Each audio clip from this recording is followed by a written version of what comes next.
malaki na noon. Maliit pa sila kasi kami ang nagtanim dito guys. Since 2006 kami ang nagtatanim dito guys. Ngayon guys malaki na at saka marami na mga damo doon sa kabilang area guys. Dito naman guys fish pond to dati. Maraming tilapia dito guys, pero ngayon maaabot na siya ng taob guys. Yung mga isda nakalabas na guys, hindi na kinontinue yung fish pond dito. At saka may maraming bato dito guys na maliit guys at saka malaki. Malalim to guys, nasa hawak ko na to dito sa kabila. Pero dandahan lang tayo sa paglakad dito guys kasi yung mga bato dito matatarik talaga. Katulad dito maraming mga bato matatarik sila guys.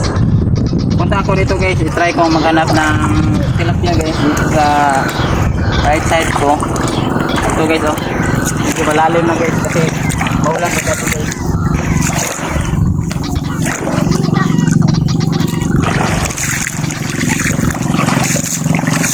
Ayan guys, may maliit na isda dito. Takbo sila. Tawag ito ng mga isda na tumakbo guys, tapasakan data guys. Ito may tatlong tapasakan guys. Dito naman guys, kabilang Bogsong dito guys, Barangay Bogsong, at saka dito sa kabila Barangay Katarman guys, kabila.